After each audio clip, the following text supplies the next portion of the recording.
Hello दोस्तों, sociology classes में आप सबका स्वागत है।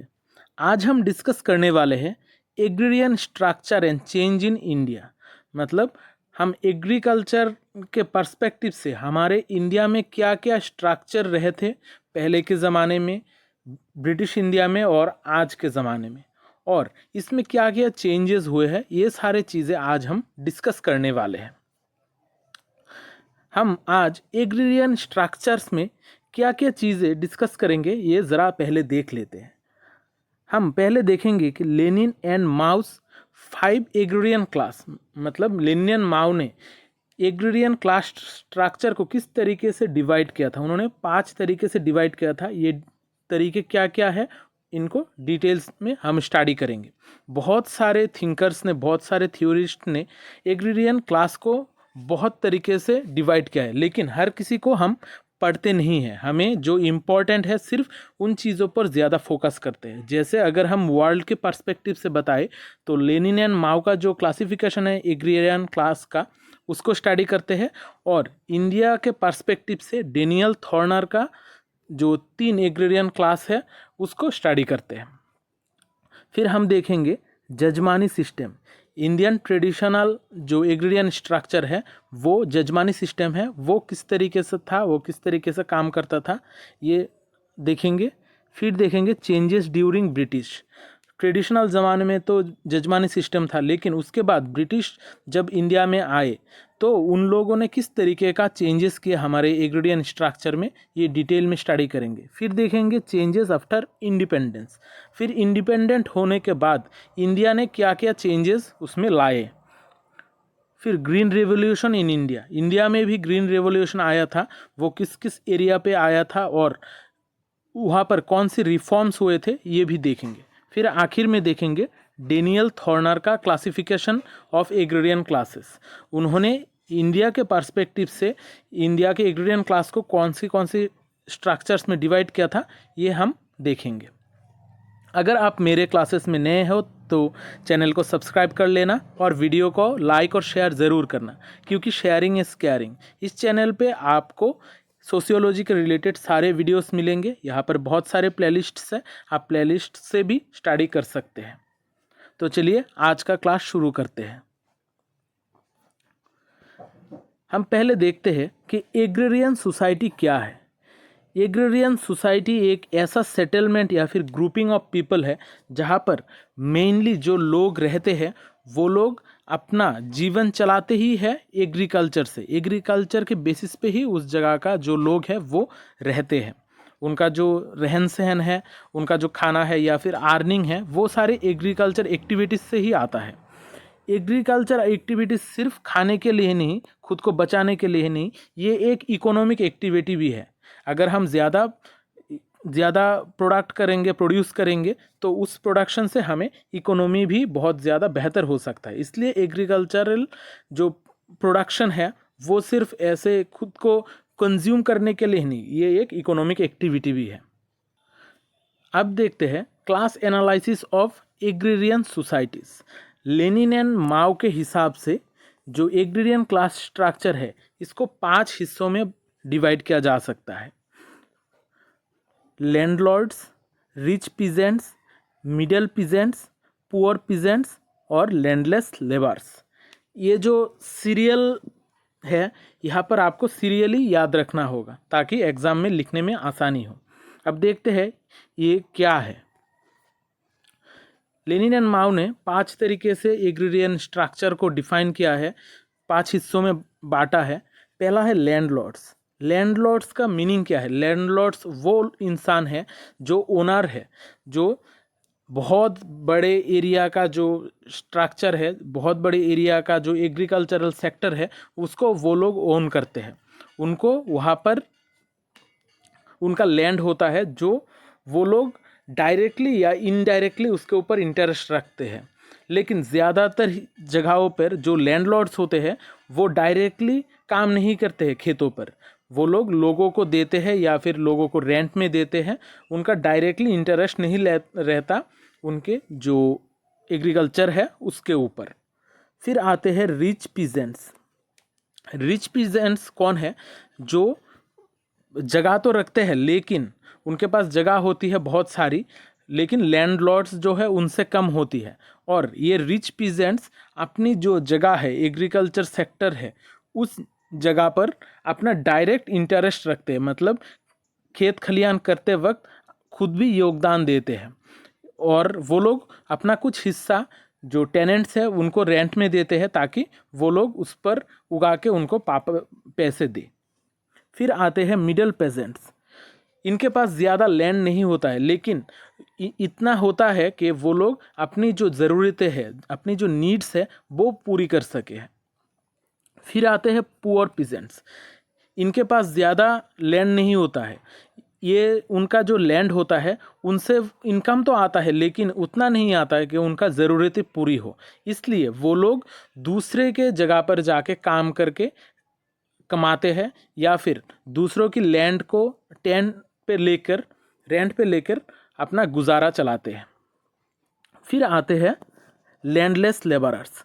लैंडलेस लेबरर्स या फिर एग्रीकल्चरल प्रोलेटेरिएट वो लोग हैं जिनके पास कोई लैंड नहीं होता है, वो दूसरों के लैंड पर ही काम करके अपना गुजारा चलाते हैं।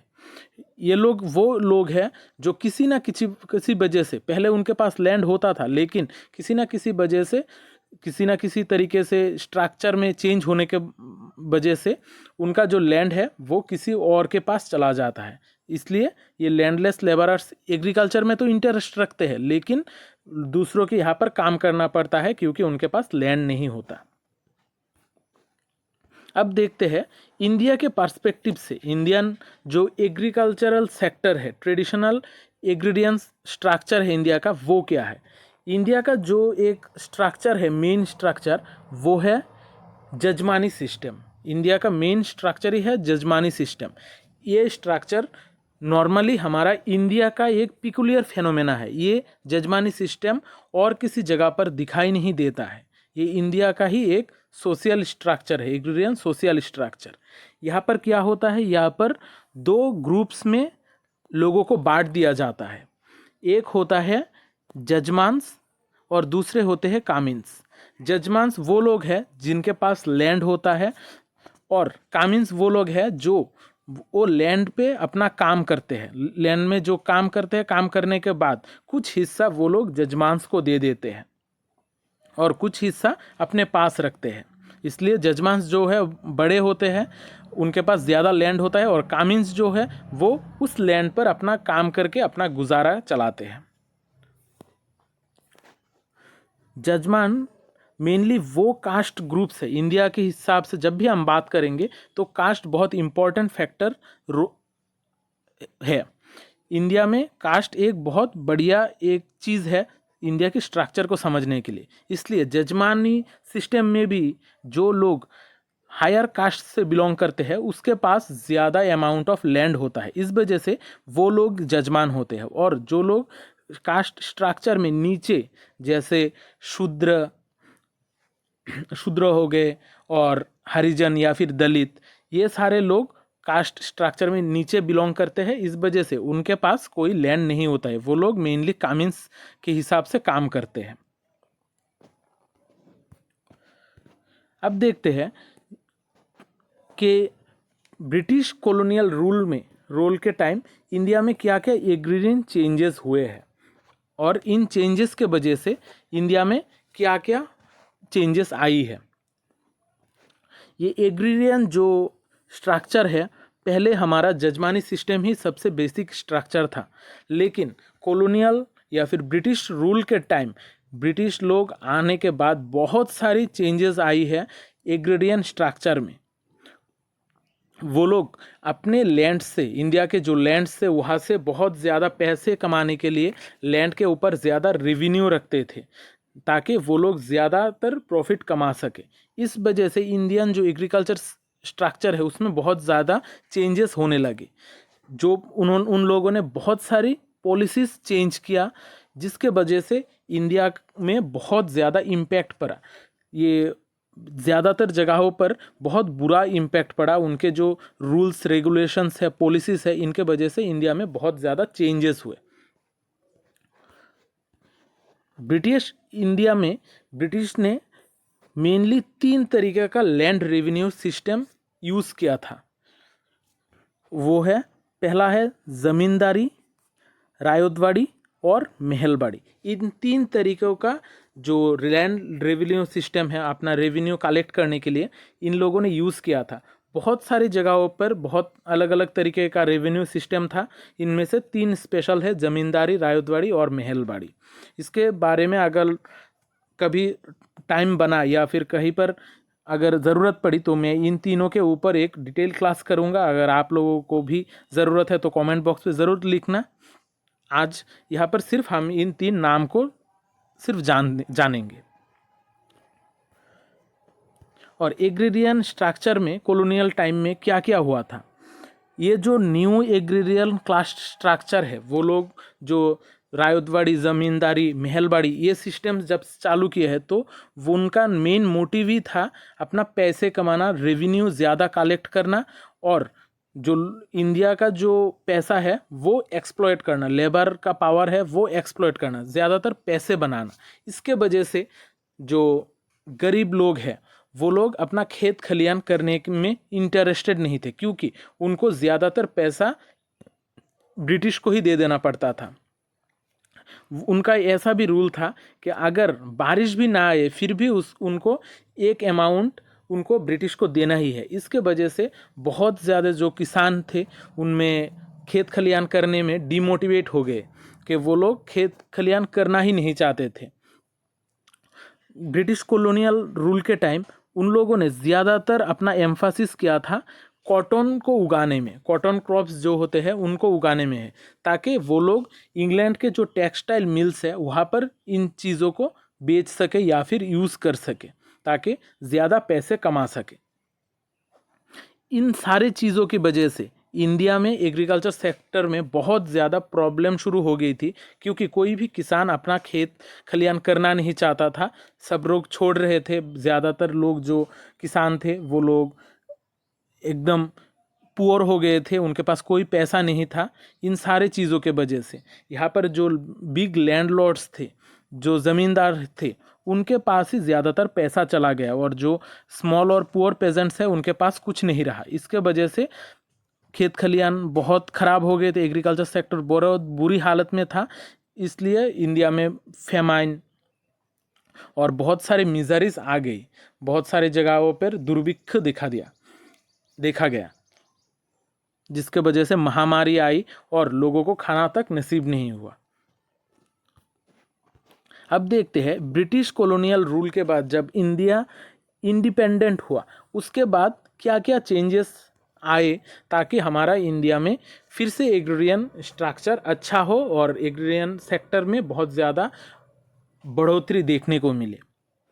जो इंडिया के नेशनलिस्ट लीडरशिप था, जो नेशनल लीडर थे, वो लोग पहले ही रूल के मतलब इंडिपेंडेंट होने से पहले ही इंडिया के बारे में बहुत ज़्यादा सोचने लगे कि किस तरीके से हम अपने किसान भाइयों को बचा सके या फिर हमारा जो एग्रीकल्चर सेक्टर है उसको ऊपर ला सके।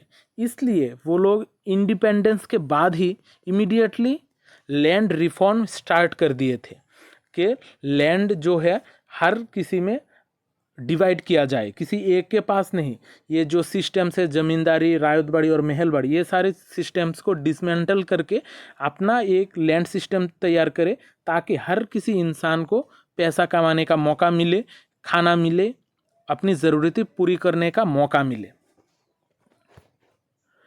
इसके वजह से जो सेंट्रल इंडिया है, सेंट्रल से लैंड रिफॉर्म स्टार्ट किया गया।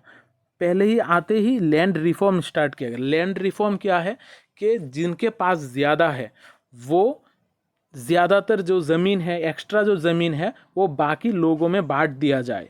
इस तरीके से हर राज्य में, हर क्षेत्र में लैंड रिफॉर्म किया गया। इन लैंड रिफॉर्म्स के वजह से बहुत ज़्यादा सारे जगहों पर लोगों को चीज़ें मिलने लगी, लोगों को जगह मिलने लगी, उनका जो प्रॉब्लम्स है, बहुत प्रॉब्लम्स कम होने लगे। इस वजह से सरकार ने इस लैंड रिफॉर्म के अंडर में सरकार ने लैंड सीलिंग एक फिक्स्ड कर दिया। ये ज़्यादातर स्टेट का डिसीजन था। ज़्यादातर स्टेट्स ने लैंड सीलिंग फिक्स कर दिया कि एक जगह पर एक इंसान के, इस स्टेट में कि एक इंसान के पास कितना ज़मीन हो सकता है। इस तरीके से लैंड सीलिंग तैयार किया गया ताकि हर किसी में चीज़ें बांट दिया जाए, और जो सरप्लस लैंड होगा, मतलब ज़्यादा जो ज़मीन होगा, एक्स्ट्रा जो ज़मीन होगा सीलिंग के बाद, वो सारे जगह उनको सरेंडर करना पड़ेगा स्टेट को, और फिर स्टेट इन सारे चीज़ों को रीडिस्ट्रीब्यूट करेगा बाकियों के पास जिनके पास कुछ नहीं है। लेकिन ये जो लैंड रिफॉर्म है ये इंडिया में फुल्ली सक्सेसफुल नहीं हुआ था, क्योंकि जो लैंड सीलिंग की बात उन्होंने की, ये लैंड सीलिंग की वजह से जो ज़मींदार थे जिनके पास ज़्यादा ज़मीन थी, उन लोगों ने क्या किया, अपना बाकी का जो ज़मीन है, सीलिंग के ऊपर जो ज़मीन है, वो अपने बीवी के नाम या फिर जो काम करते हैं उनके नाम, बहुत सारे लोगों के नाम के हिसाब से बांट दिया था, ताकि उनको जगह सरकार को ना देनी पड़े। और जहाँ पर भी ये जगह लिया गया, जो उपजाऊ ज़मीन नहीं है, जो बंजर ज़मीन है, वो ज़मीन वो ज़मींदार लोग ने लोगों को दे दिया, एक्स्ट्रा बोल के डिसाइड कर दिया। इस वजह से जब भी ये ज़मीन जिसको भी दिया गया वो किसी काम का नहीं रहा। इस वजह से हम कह सकते हैं इंडिया में जो लैंड रिफॉर्म है ये पार्शियली सक्सेसफुल रहा, ये फुल सक्सेसफुल नहीं रहा। अब देखते हैं इंडिया में जो ग्रीन रिवॉल्यूशन आया था वो क्या। इंडिया में एग्रीडियन सेक्टर को अच्छा करने के लिए, एग्रीकल्चर को इम्प्रूव करने के लिए उत्तर प्रदेश, वेस्टर्न उत्तर प्रदेश, हरियाणा और पंजाब में ग्रीन रिवॉल्यूशन लाया गया। यहाँ पर एग्रीकल्चरल जो प्रैक्टिस है वहाँ पर बहुत ज़्यादा चेंजेस किया गया, ताकि इस जगह को प्रॉस्पर बनाया जाए। ये general prosperity of the region के वजह से, मतलब उस रीजन को अच्छा करने के लिए ये ग्रीन रेवोल्यूशन के बारे में सोचा गया। अब ग्रीन रेवोल्यूशन क्या है? ग्रीन रेवोल्यूशन उस तरीके का रेवोल्यूशन है जहाँ पर बहुत उपजाऊ बीज यूज़ किए जाएंगे और मॉडर्न एग्रीकल्चरल जो टेक्नोलॉजीज़ है वो सारे चीज़ें यूज़ किया जाएंगे, ताकि उस जगह पर ज़्यादा हम फसल उगा सकें। इस वजह से इंडियन जो एग्रीकल्चर सेक्टर रहा उसमें चेंजेस आया और उस जगह पर बहुत ज़्यादा टेक्नोलॉजी यूज़ होने लगा। एग्रीकल्चर प्रोडक्शन के हिसाब से बहुत ज़्यादा टेक्नोलॉजी, वहाँ पर बीज अच्छे बनने लगे, इस तरीके से चेंजेस होने लगे। इस वजह से उस जो जगह पर था उस फेज़ में उस जगह पर इकोनॉमी और सोसाइटी का बहुत ज़्यादा इम्प्रूवमेंट हुआ। वहाँ पर एग्रीकल्चर सेक्टर भी बहुत इम्प्रूव हुआ। उसका इफ़ेक्ट हम आज भी देखते हैं कि हमारा इंडिया का जो ज़्यादातर जो चीज़ें हैं, फसल है, वो उत्तर प्रदेश, हरियाणा और पंजाब से ही आता है और ये चीज़ें सारे देश में खाई जाती हैं। ये मेनली हमारा ग्रीन रिवॉल्यूशन का ही फल था। ये हमारा जब इंडिपेंडेंस हुआ, इंडिया इंडिपेंडेंट हुआ, उसके बाद ही इनिशिएट किया गया था। अब देखते हैं इंडियन एग्रीकल्चर सेक्टर में क्लास स्ट्रक्चर किस तरीके से बढ़ता है। हम बहुत सारे लोगों ने स्ट्रक्चर को बहुत तरीके से डिफाइन किया है, लेकिन हमारे लिए जो इम्पोर्टेंट है वो है डेनियल थॉर्नर का agriculture class structure in India. मतलब डेनियल थॉर्नर ने एग्रीकल्चर सेक्टर को कितने हिस्सों में बांटा है, ये हमारा इम्पोर्टेंट एक चीज़ है। डेनियल थॉर्नर ने 3 क्राइटेरिया का हिसाब से, मतलब 3 क्राइटेरिया को अपने सामने रखते हुए एग्रीयन क्लास स्ट्रक्चर को 3 हिस्सों में बांटा है। 3 टाइप्स क्राइटेरिया क्या क्या है? पहला जो क्राइटेरिया है वो है type of income earn from land, मतलब कोई भी एक इंसान किस तरीके से इनकम कर रहा है उस लैंड से। फिर नेचर ऑफ राइट्स, मतलब उसके पास खुद का लैंड है या फिर वो किसी का लैंड रेंट पर लेकर टेनेंट के हिसाब से काम कर रहा है। और the extend of field work actually perform, मतलब वो कितना काम कर रहा है उस जगह के ऊपर। पहला है इनकम, कितना इनकम आ रहा है, फिर उसका राइट क्या है और उसका फील्ड वर्क कितना कर रहा है। ये 3 चीज़ों के हिसाब से, क्राइटेरिया के हिसाब से डेनियल थॉर्नर ने जो एग्रेरियन क्लास स्ट्रक्चर है इंडिया में, उसको 3 हिस्सों में बांटा था। अब देखते हैं वो 3 हिस्से क्या क्या है। ये 3 हिस्से हैं। पहला जो है वो है मालिक, फिर होता है किसान, फिर मजदूर। मालिक, किसान और मजदूर। मालिक कौन है? मालिक वो लोग हैं जिनका लैंड के ऊपर अपना राइट होता है और जो ज़्यादा पैसे कमाते हैं लैंड से।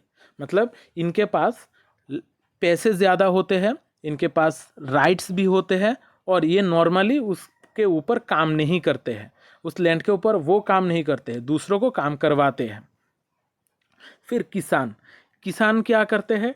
इनके पास पैसे ज़्यादा नहीं होते हैं, लेकिन इनके पास थोड़ा बहुत ज़मीन होती है और ये लोग अपनी फैमिली मेंबर्स के साथ इकट्ठा होकर उन जगहों पर काम करते हैं।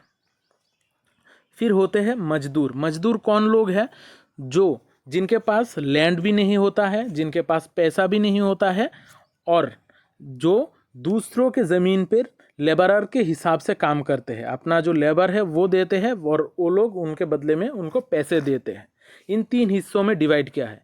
आप लोग इसको थोड़ा फोकस से स्टडी करना, क्योंकि ये 3 हिस्से बहुत इंपॉर्टेंट है। मैं फिर से एक बार बताता हूँ। डेनियल थॉर्नर ने